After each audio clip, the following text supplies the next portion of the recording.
Bien, entonces el día de hoy, la primera clase de Economía Internacional, nosotros vamos a abordar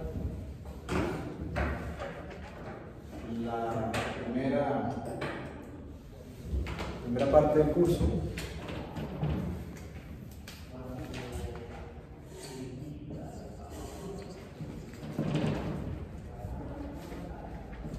que son las teorías puras del comercio.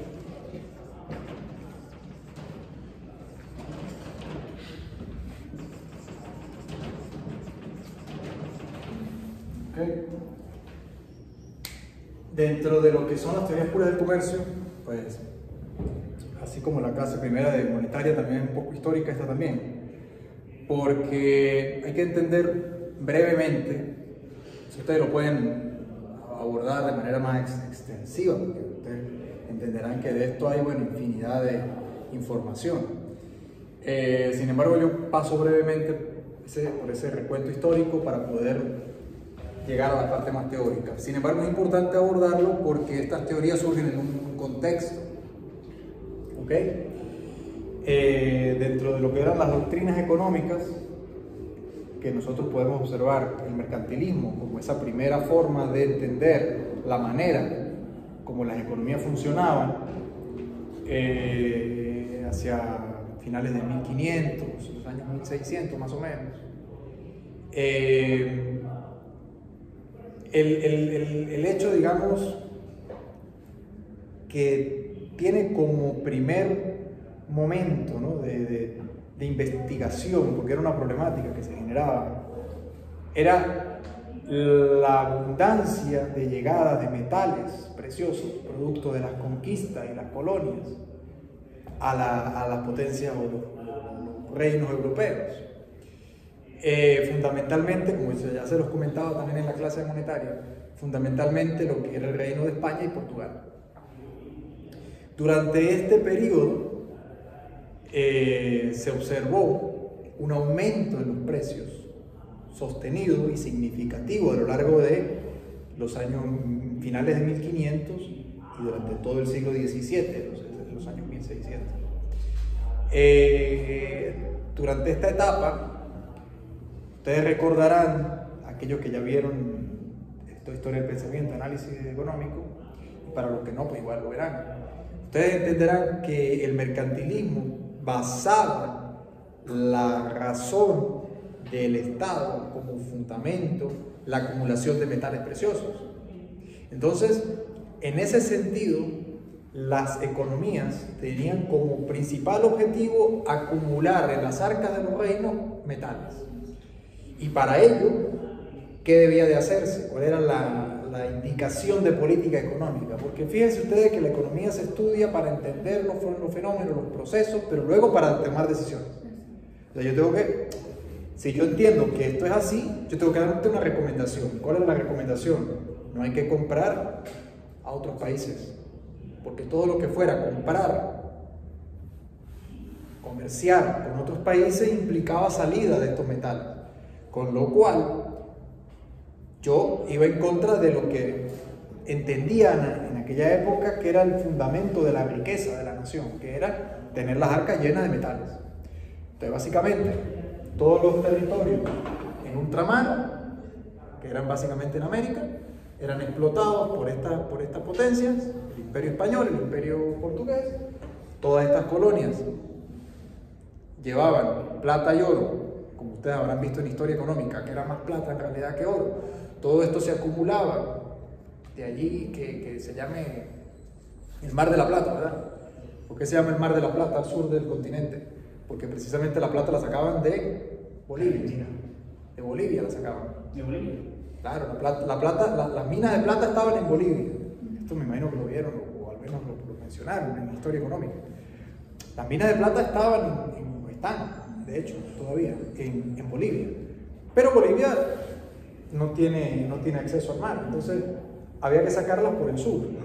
Y al sacarlas por el río, eventualmente llegabas hasta lo que hoy en día es la provincia de La Plata, en Argentina. Y entonces esto por allí lo sacaban. Lo mismo ocurría en otro cerro de plata, pero en México. Lo sacaban por el puerto de Veracruz. Entonces, esto es un poco de, digamos, de recuento histórico, ¿no? Pero fijemos la atención en el proceso económico que sucedía. A medida que estos metales iban inundando las arcas de los reinos europeos, o sea, españoles y portugueses más que todo, pues naturalmente su bienestar económico aumentó, porque tenían más liquidez que les permitía que los mercados internos crecieran. Sin embargo, al final los mercados internos tienen una capacidad, dada por las tecnologías y dotaciones iniciales. Ustedes recordarán de macroeconomía y teoría económica, ¿verdad? Y llegado el punto, la economía no podía crecer más allá, en 50 años no podía crecer más allá porque el estadio tecnológico era el que era. La revolución industrial, además, en los países del sur de Europa, pues no fue alentada, sino por el contrario fue perseguida, porque precisamente la iglesia pues tenía o abarcaba esa parte fundamental y todo lo que era química, física y experimental, pues era considerado herejía, brujería, etcétera, etcétera. Entonces esta gente era perseguida y fueron trasladándose al norte de Europa, lo que hoy en día es Holanda, Dinamarca, Reino Unido, Alemania, ¿verdad? Holanda, Bélgica. Bueno, fundamentalmente la revolución industrial sí florece en Inglaterra, porque en Inglaterra pues no los perseguían y se inventa la máquina a vapor y sucesivamente lo que devino luego, ¿no? Eso aumenta la productividad, naturalmente. Si bien es cierto que los reinos del norte de Europa también se llevaban de sus colonias recursos, las principales minas no estaban en posesión de las colonias de Gran Bretaña ni Bélgica, sino que estaban en posesión de España y Portugal, sobre todo España, con lo cual era el imperio más poderoso del mundo. Pero empieza a suceder el fenómeno de que los precios empiezan a aumentar dentro de España, empiezan a aumentar los precios, y como es usual, la primera explicación que se le dio es porque se estaba gastando mucho, o porque los reyes estaban haciendo gastos muy suntuarios, estaban derrochando, o porque había especulación.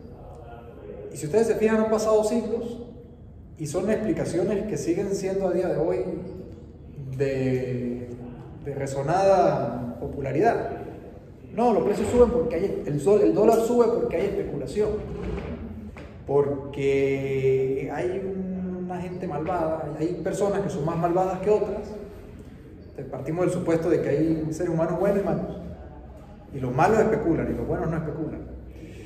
Al final todos estos argumentos se empiezan a caer, a desmoronar ya en esa época, porque al final pues había gente que pensaba un poco más allá y veía que eso pues no se sostenía. Es decir, oye, pero esto puede explicar en una parte, pero no explica completamente el problema.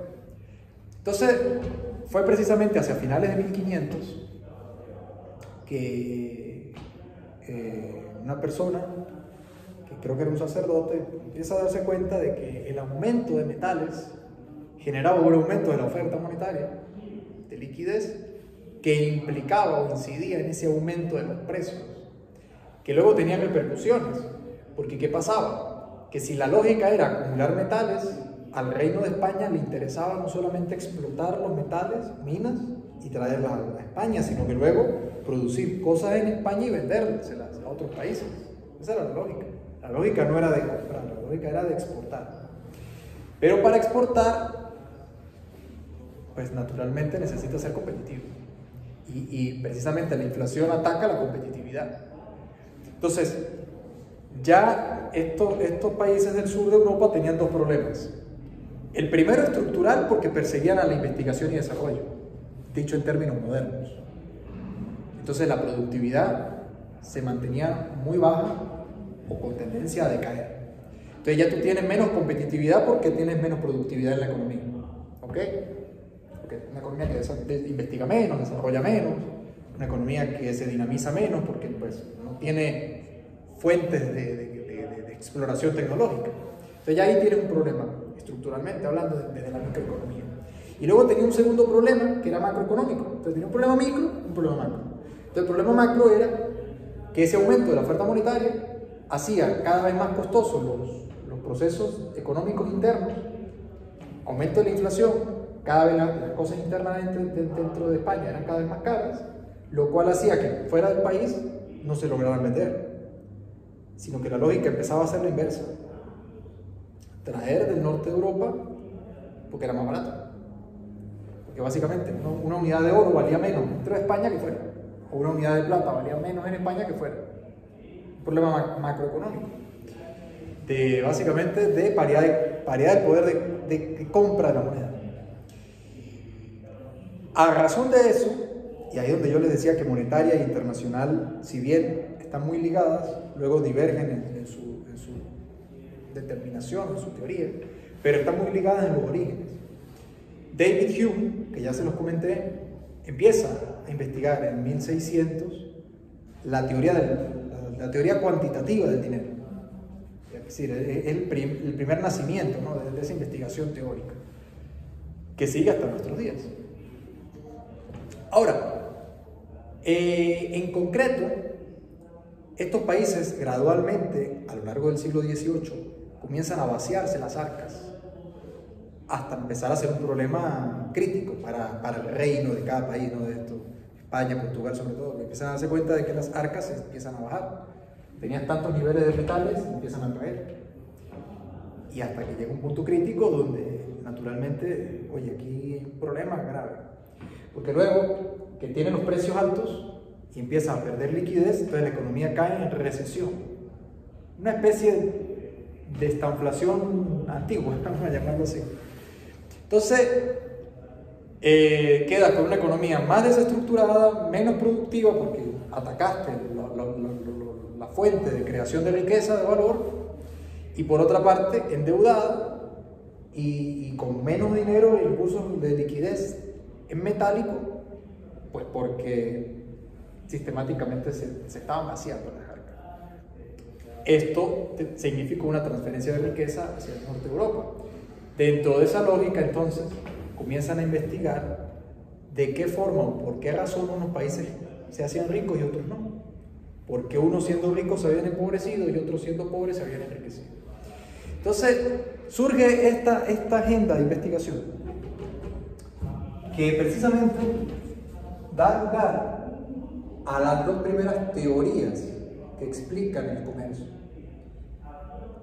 Porque si bien los mercantilistas abogaban porque el comercio no era positivo para la finanza y para la economía y por supuesto para el bienestar social dentro de un país, empezaron a ver quienes investigaron diciendo exactamente lo contrario, diciendo, oye, no, la verdad es que cuando se comercia, cuando se hace comercio, mejoramos nuestra situación.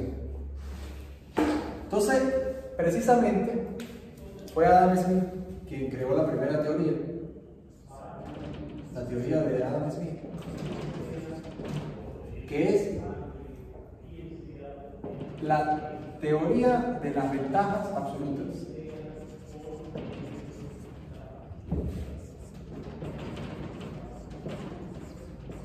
¿Okay? Entonces, la teoría de las ventajas absolutas viene a decirnos, a justificarnos, a explicarnos por qué razón es positivo para un país entrar en comercio con otro.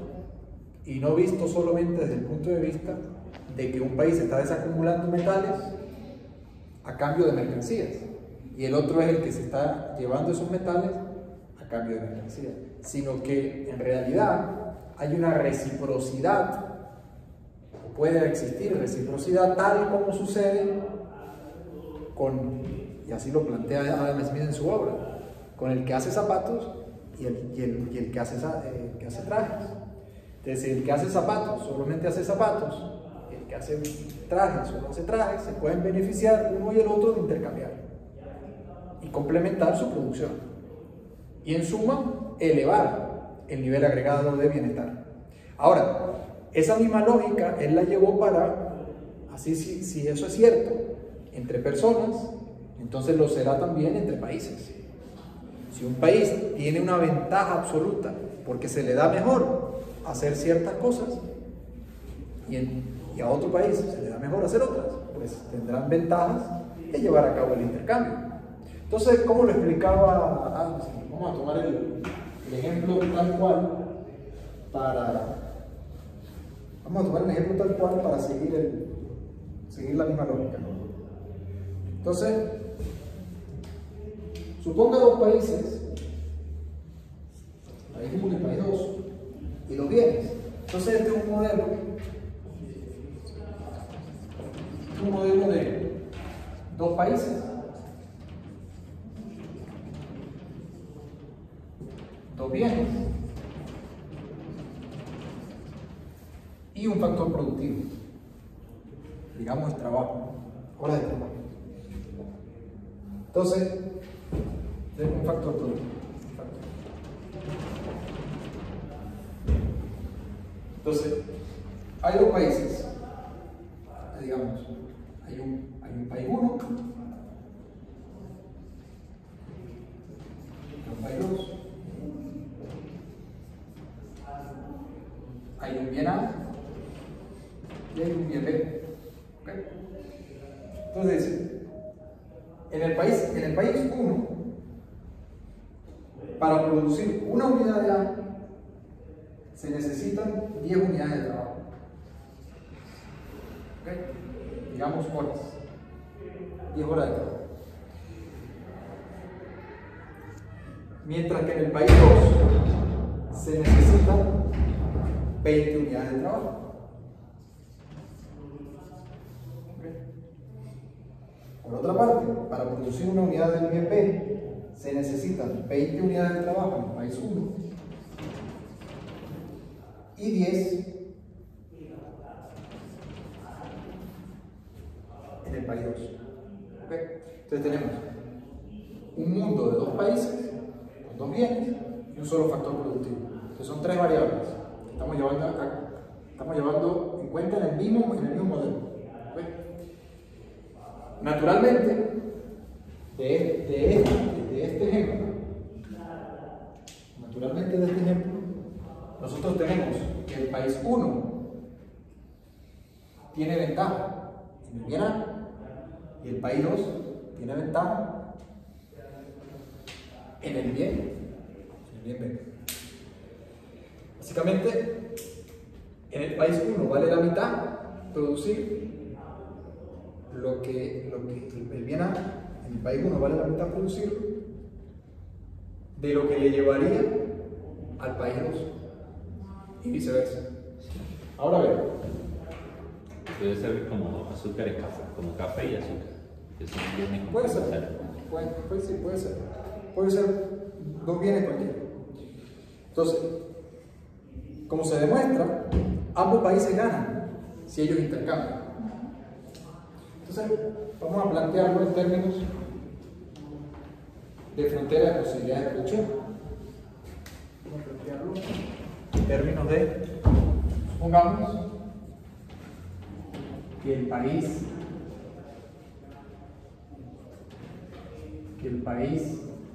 1,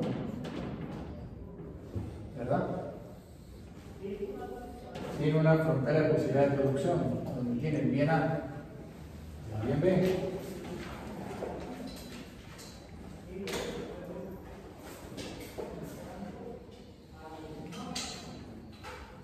Donde aquí gastaría 10 horas, aquí gastaría 20 horas.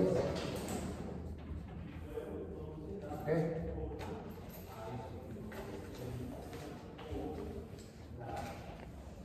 Este sería el país. Este sería el país 2.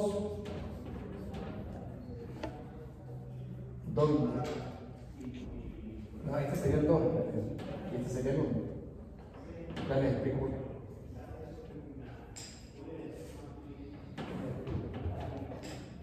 El 2 y este es el 1. El país 1 también tiene su frontera de posibilidades de producción, pero es al contrario.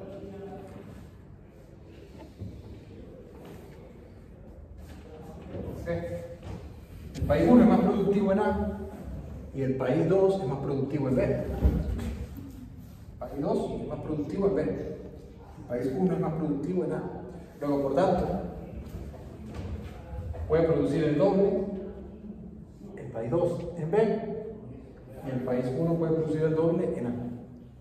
Ahora, si ellos no hacen comercio, y no hacer comercio implicaría, digamos, en situación de autarquía, en autarquía es una palabra que significa que los países o la economía no hace comercio con otra economía, sino que se autosustentan. ¿Ok? Eso es lo que significa autarquía. Entonces, si el país está en autarquía, el país 2 estaría por su lado produciendo ambos y el país 1 estaría por su lado produciendo ambos. ¿Ok? Porque al final necesita consumir de ambos. Entonces, vamos a suponer que el país 2 se para por aquí. Y vamos a suponer que el país 1 se para por aquí. ¿Ok? Siendo así,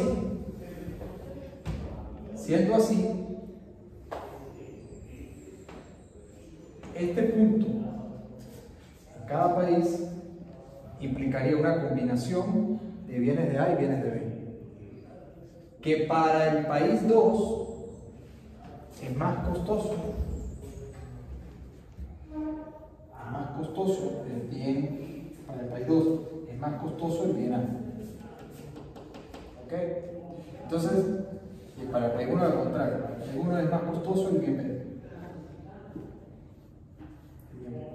Entonces, ¿qué es lo que dice Adam Smith? Bueno, si estos países, en vez de ubicarse en este punto y en este punto, que sería el de autarquía, voy a ponerlo con A minúscula para saber qué es el de autarquía. Si en vez de pararse y producir una combinación de ambos, se especializan, y especializarse sería que el país 2 se pare aquí, ¿ok? Y el país 1 se pare aquí.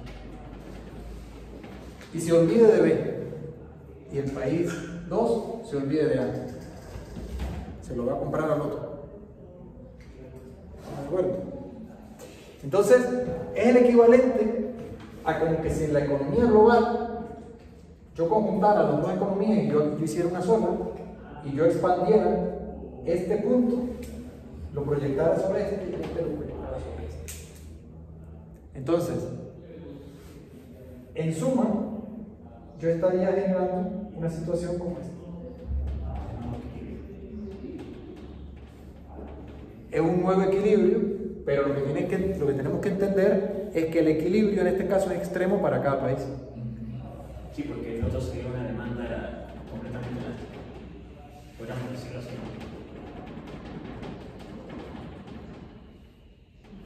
Es decir, el país 2 logra alcanzar un nivel de A que nunca pudiese alcanzar, y a su vez el país 1 logra alcanzar un nivel del bien B que nunca pudiera alcanzar si se hacen comercio. ¿Ok? Entonces, sería situación de comercio.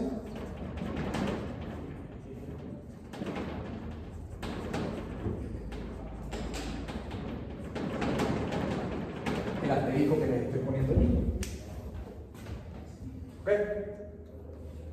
Con lo cual, este punto A de aquí se puede desplazar hasta aquí. Y este punto A de aquí se puede desplazar hasta aquí. Con lo cual, el país, en este caso B, produciría esta cantidad, pero intercambia con el país 1 una cantidad o una porción de esa cantidad de B. Recibe a cambio una cantidad de A mayor que la que produciría internamente si no hiciera comercio. Esa es la lógica de las ventajas, o de la teoría de las ventajas absolutas, que se resumen en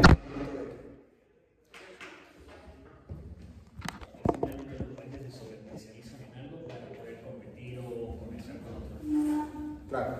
Entonces, ¿por qué produce ventaja el comercio? Porque hay un país que tiene ventaja en un bien y hay un país que tiene ventaja en otro bien. Sí, porque no sería lógico que comenzara con B porque sería bajo su estructura de país económico y Claro, sostenible. porque ellos pueden perfectamente olvidarse de comercializar entre ellos. Están en autarquía. Pero es que si están en autarquía, Van a ser improductivos. no es que van a ser improductivos. Simplemente que es más ineficiente. Eso me decía esa palabra. Es más ineficiente. Bien, podría haber una situación mejor en términos de Pareto, ¿ok? En la cual, si yo me especializo en B y el otro país se especializa en A, luego intercambiando, podemos quedar mejor. Y a partir de ahí, entonces Adam Smith explica que es beneficioso el comercio.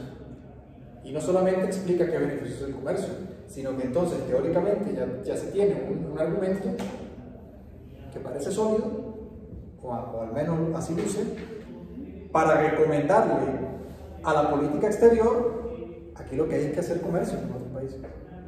Tenemos que olvidarnos de producir lo que no somos buenos y se lo compramos a otros. En vez de pensar de querer abarcarlo todo. ¿Okay?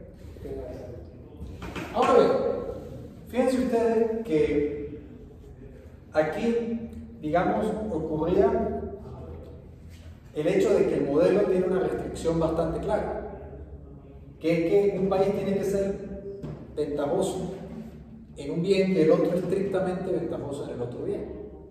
Entonces es una restricción fuerte, es una restricción que puede que en la realidad no siempre se cumpla. Entonces el modelo pareciera que le falta algo, pareciera que funciona pero es incompleto el modelo. Hasta aquí alguna pregunta, algo que no haya quedado claro. Hasta aquí. Entonces se entiende la idea de lo que quería explicar Adam Smith. Entonces, ¿qué pasa?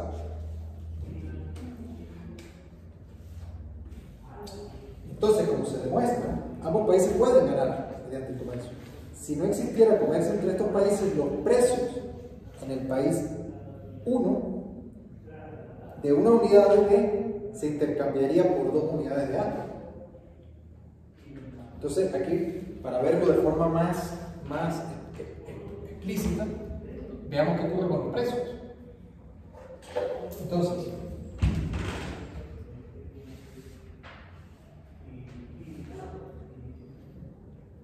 una unidad de B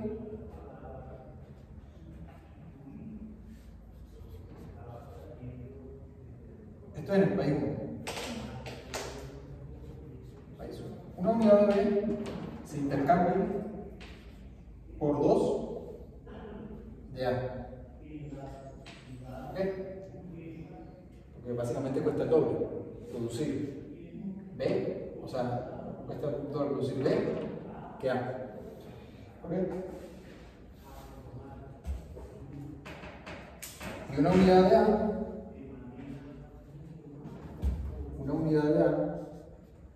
vale 2 unidades. no, ¿No? medio de B. Recordemos que Sí, porque B es más costoso. Si yo cambio una de B por 2 de A, pues la inversa. Si yo quiero cambiar una de A, me van a dar media de B, que B es más costosa. ¿Okay? Ahora, para el país 2 es lo contrario. Para el país 2 es lo contrario. Para el país 2 viene siendo una unidad de A, 2 de B. Y una unidad de B, un medio de A. ¿Okay? Porque es exactamente lo contrario.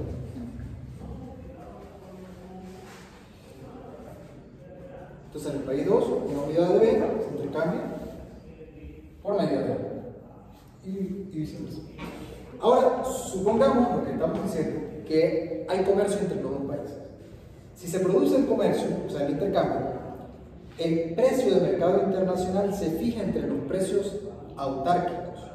Así, el rango dentro del cual estaría el precio de una unidad de B es, entonces, en comercio,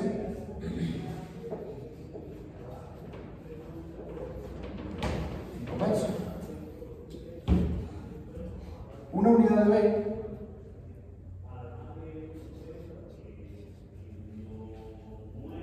estaría en este intervalo.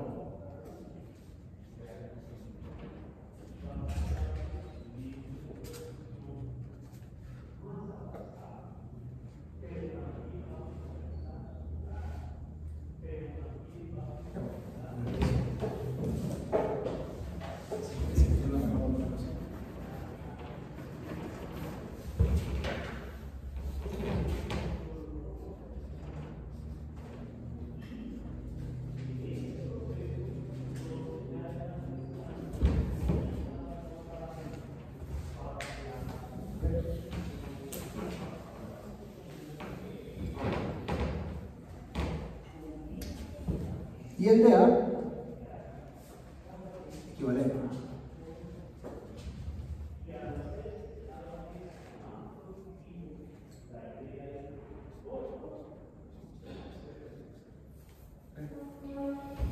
Entonces, ¿qué quiere decir esto? Esto sería en situación de autarquía.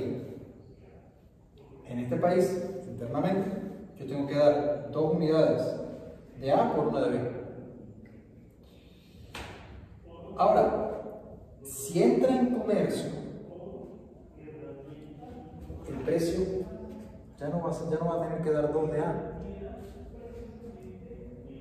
Puede dar un precio menor, que va a estar entre 1/2 de A y 2 de A. ¿Por qué 1/2 de A? Básicamente porque es lo que cuesta en el otro país.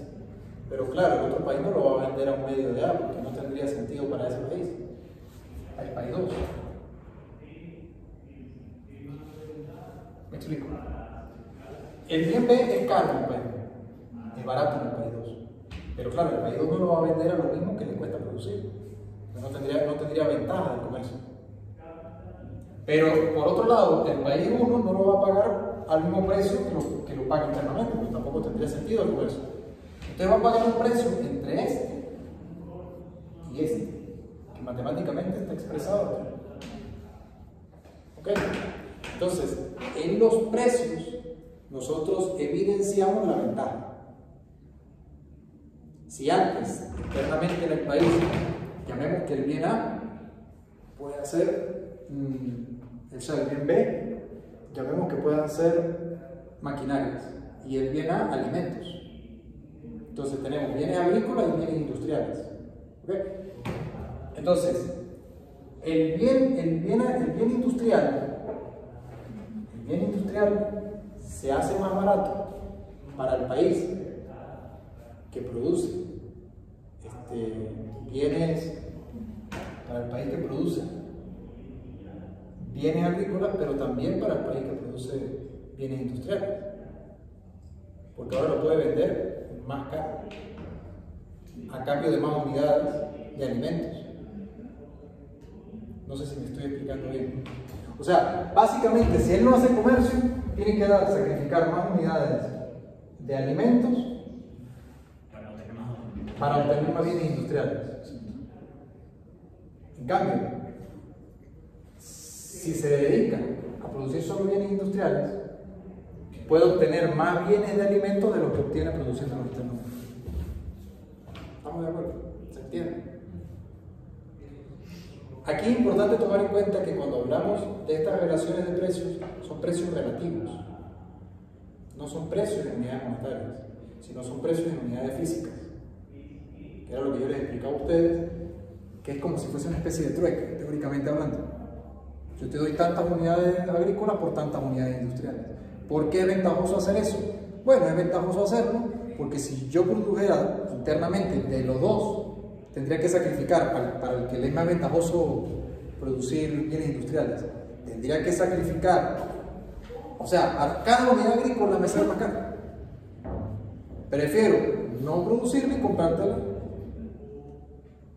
a un precio más barato que lo que internamente me cuesta producir alimentos. Y viceversa, para el que es más ventajoso producir alimentos, tiene que sacrificar mucho alimento para producir una máquina. En cambio, si sale y solo se dedica a producir alimentos, le sale la máquina más barata afuera. Sacrifico menos alimento internamente que el que sacrificaría yo produciendo máquinas. ¿Me entienden ahora? Entonces, esta materia ustedes se van a dar cuenta que es un poquito, o sea, hay que prestarle atención porque hay varias relaciones que hay que ponerle atención para que no nos confundamos, ¿okay? Para que no nos perdamos. Hasta aquí, preguntas. ¿Dudas? ¿Cuál puede ser la falla del modelo? Pues ya Miro convenció. Que, bueno, desde un punto de vista de comercio, un país que vende maquinaria es mucho más rico que un país que vende productos agrícolas. Podría ser un primer problema de este modelo. Al menos que venda... Yo pregunto, ¿Australia es un país rico o un país pobre? Es un país rico, pero es porque se sobreespecializa en minería. No, Australia produce mucho alimento. No, pero ahí no viene la cosa. El hecho de que un país se especialice en producir alimentos no lo hace un país pobre. En el modelo no hay factor trabajo. O sea, ¿cuántas unidades de trabajo se necesitarían? Fíjense ustedes, hay un problemita muy básico en el modelo. En la holgura. ¿Ah? La holgura. ¿Quién tiene que ver con el hecho de que, qué pasa si estas condiciones no están dadas? No, ni siquiera un tema de información perfecta.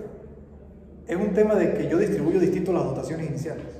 Aquí yo estoy dando, por supuesto, que el país A tiene ventaja absoluta. O sea, perdón, el país 1 tiene ventaja absoluta en A y el país 2 tiene ventaja absoluta en B. Estoy suponiendo eso.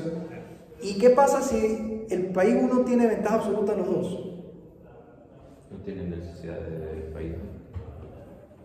Esa es la cuestión. ¿Y qué pasa si yo, ¿verdad? ¿Qué pasa si yo reordeno estos datos de otra manera, de tal forma que el país 1 sea ventajoso en ambos bienes? ¿Aún así será ventajoso en el comercio o no? ¿Opinan que no? ¿Opinan que no? No, porque no había intereses para comerciar. Sí, ya estoy cumpliendo... Bueno, pues David Ricardo decía exactamente lo contrario. David Ricardo decía que sí tenía sentido el comercio, y lo explica, y es lo que vamos a ver ahora. Porque al final es movimiento de mercancías. No, es por un tema más aritmético. Yo quiero que ustedes entiendan aquí algo. Aquí cuando nos referimos en esta primera parte del curso de Economía Internacional, es muy aritmético, es muy objetivo. Luego sí entraremos en consideraciones. ¿Qué pasa con las cadenas de valor? ¿Qué pasa con la estructura productiva? Cuando un país se especializa en alimentos, un país se especializa en maquinaria, o en industria, o en petroquímica, o en minería. Pero eso son cosas más adelante, ¿me entiendes? Estos señores se fueron a algo muy elemental, que es, ¿hay ventaja o no hay ventaja? ¿Quedo mejor o no quedo mejor? Quedo mejor en términos muy objetivos, o sea, en términos muy materiales. De que cuántas cosas me quedaron al final del día. En términos muy económicos, es lo que quiero decir.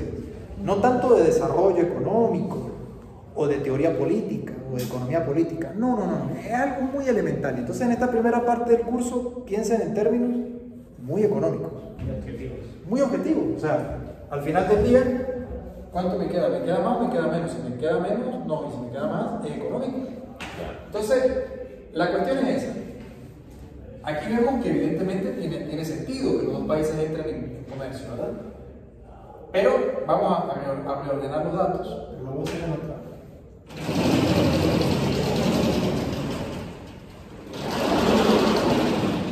Entonces, la teoría de Adam Smith, si bien correcta, estaba incompleta. Faltaba como un upgrade de esa teoría. O sea, faltaba como, concha, le vamos a refinarla, porque está como tosca.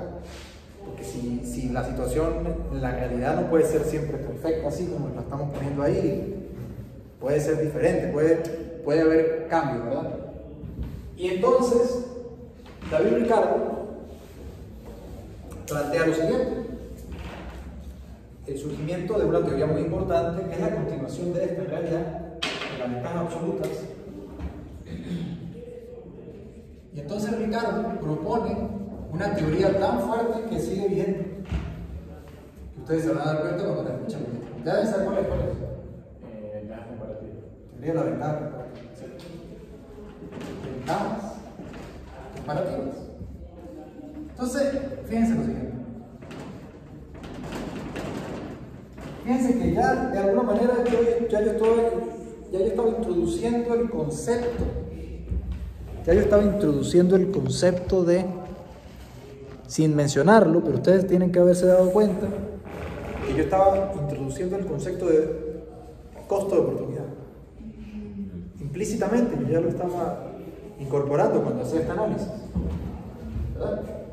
Que matemáticamente lo estoy haciendo acá y gráficamente lo estoy haciendo aquí. Entonces, vamos a ver el ejemplo que explicó, como lo explicó el mismo Ricardo. Entonces, el ejemplo es el siguiente, y así lo planteé en estos términos. Él estableció, puso dos países, Portugal e Inglaterra.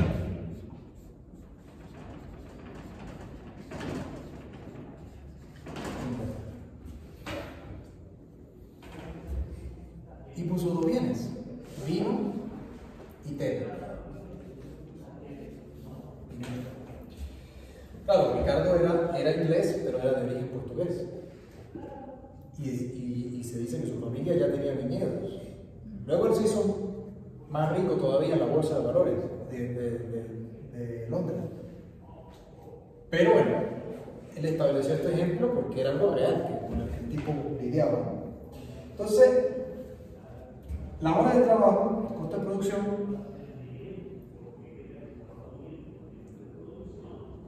producción, viene siendo 80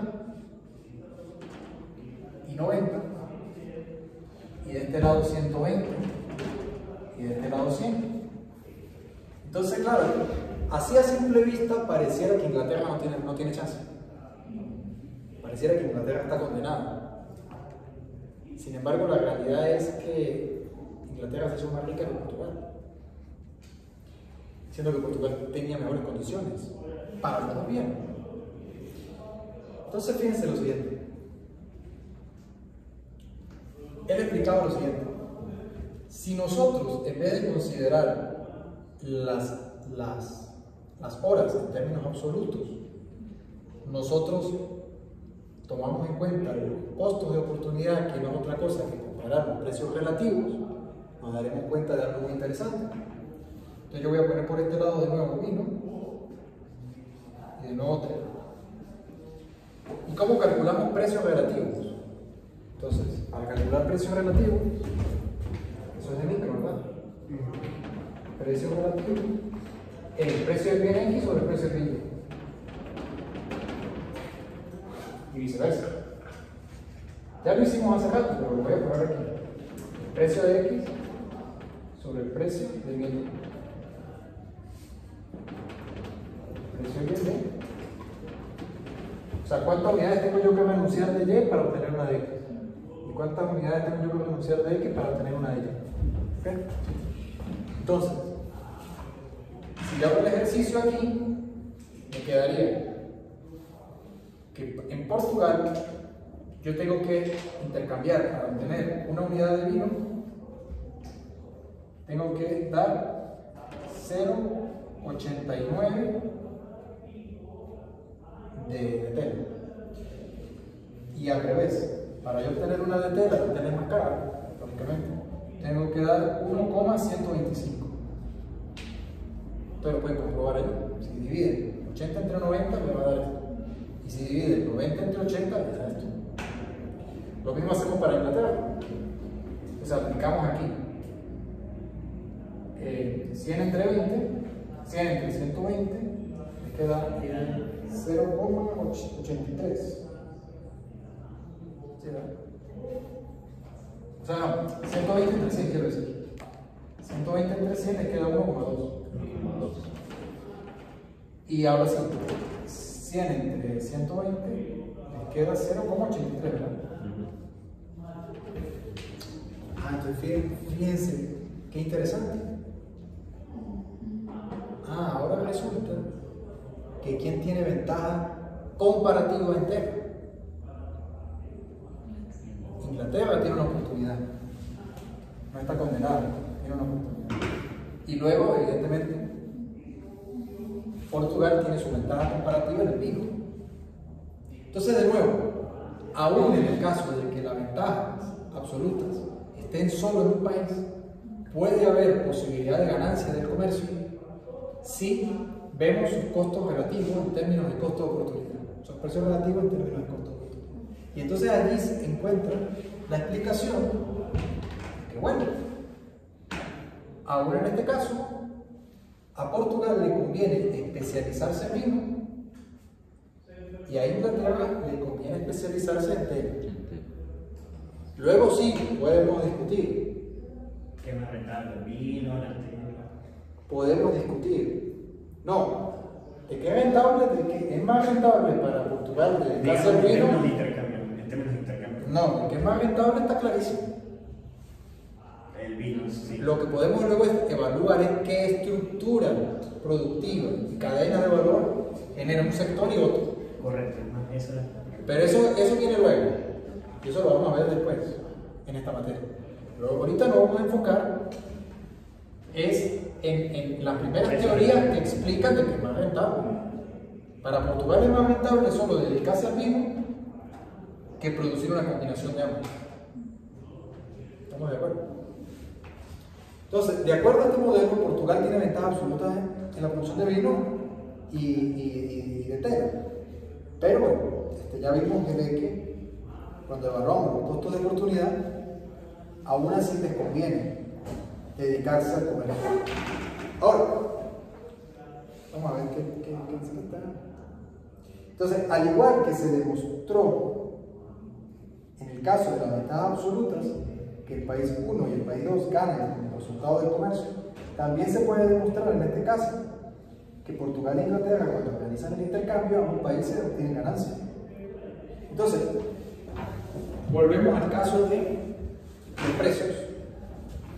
Vamos a hacer este mismo ejercicio de aquí. Entonces, en el comercio, en situación de comercio, nosotros vamos a tener que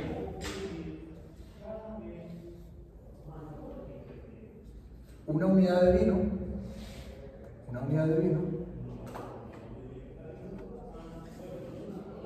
necesariamente va a estar entre qué precios. En 0,89 y 0,89. No, entre 0,83 y 0,89. No, entre 1,2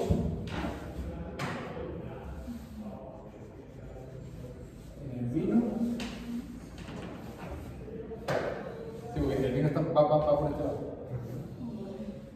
0,89 1,2. y 1,2.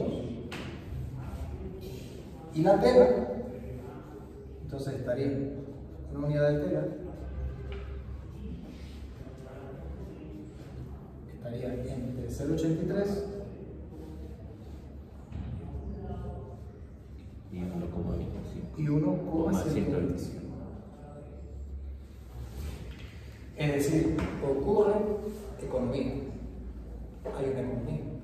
Porque tanto la tela ahora es más barata y el vino también es más barato. ¿Okay? Para Inglaterra, evidentemente, le sale más rentable solo dedicarse a la tela. Pero es que a Portugal, que es el que al principio tenía ventajas absolutas completas, también le sale más rentable dedicarse solo al vino. ¿Por qué? Porque ahora solo tendrá que sacrificar como máximo 1,20 de ganancias de tela. y no 1,125 de vino. Antes tenía que dar más vino por tela en su propio país. Ahora solo como mucho tendrá que dar un precio menor, evidentemente. Un precio menor a 1 punto. Inclusive,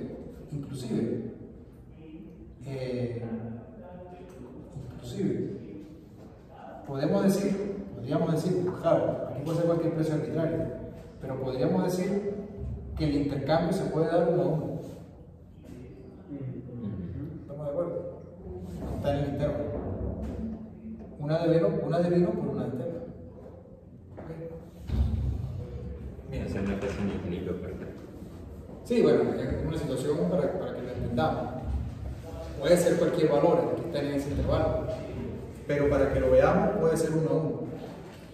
Mientras que si está internamente, no. O sea, internamente cada uno está condenado a tener que sacrificar más de una unidad de tela por una de vino, y al revés, sacrificar más de una de vino para obtener una de tela. ¿Okay? Con lo cual, la teoría de las ventajas comparativas logra explicar de que el comercio, en situaciones aún donde hay ventaja absoluta en los dos bienes, los dos mercados, es beneficioso realizar el comercio. ¿Preguntas? ¿Dudas? Ese 80-90 se supone que es otro trabajo, horas de... Sí. Aquí el modelo es exactamente igual. Estamos en el mismo modelo. Modelo de 2 países, no viene un factor. Donde este de acá son horas, costo de producción.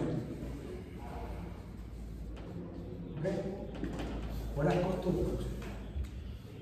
Entonces, para obtener una unidad de vino son 80 horas que tiene que dedicar Portugal, mientras que Inglaterra tiene que dedicar 120, porque las tierras de Portugal son más fértiles, más productivas para este rubro que las de Inglaterra.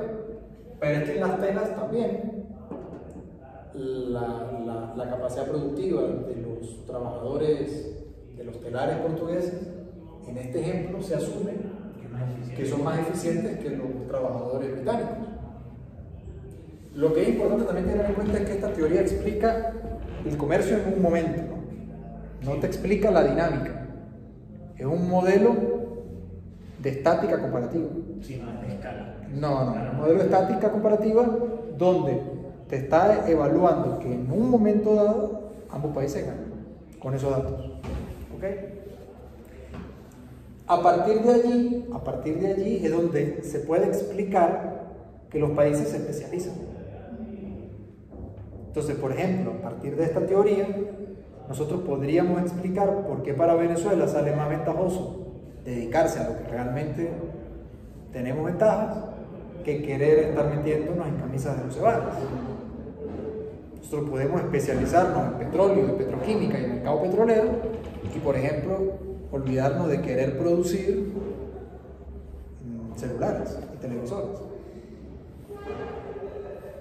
Y eso no necesariamente conduce a la pobreza. No necesariamente. ¿Ok? Lo que no implica que necesariamente sea condición necesaria y suficiente para alcanzar el progreso y el desarrollo económico. ¿Ok?